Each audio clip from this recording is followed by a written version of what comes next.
What's up, you guys? I'm Warren. I'm Zora. And welcome home. Today we're going to be talking about death in a home.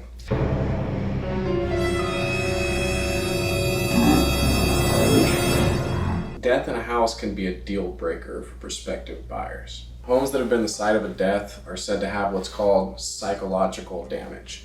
Now, depending on the home buyer, the extent to which something like this would bother them, it is different. It can be a deal breaker for sure. Some people might be okay with it. Maybe you can discount the property, things as such. States such as California, a death that occurred within the past 3 years must be disclosed because it's considered what's called material fact. Yes. And material fact must always be disclosed in a real estate transaction, or else you can be held legally liable. And just so you guys know, material fact is something that must be known because it can influence a buyer on whether or not they want to purchase your home.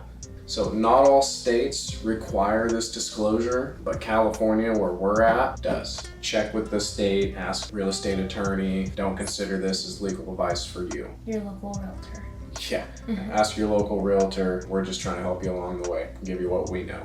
Some real estate agents will go the extra mile and disclose deaths even if they don't need to, because, let's be real, if you end up buying a home and you find out someone died in it, even if it's outside the statutory amount of time, you might be pretty upset whether or not you win or lose. That could come with a lawsuit, or just a really bad review and just bad face value for that agent or seller. It's estimated actually that a non-natural death that occurs in a home, it can drop a home's value by 10 to 25%. Yeah, that's a lot. Now, occasionally though, high-profile death might have the opposite effect. It might raise value. If, for example, a celebrity died in your home, a lot of people would probably be interested in knowing. Yep, but then you have to keep in mind, if there is like a famous murder like Manson, probably something like that.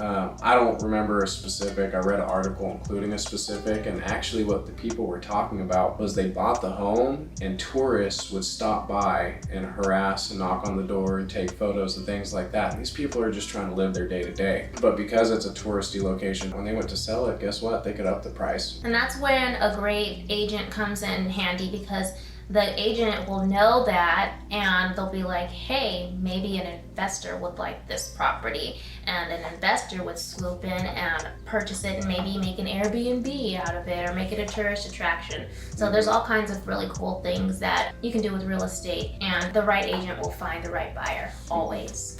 Yep, and speaking on properties that are famous or big with that same effect, but not a murder, go check out Meet Kevin talking about the Full House home. Yeah, the Full House home, that's a great one. Also, too, what I just found out, I don't know if I told you this, but the Fresh Prince of Bel-Air house is now an Airbnb, and people are going to live in it for $30 a night. That's crazy, right? Yep, check that out. Yeah. Back on topic.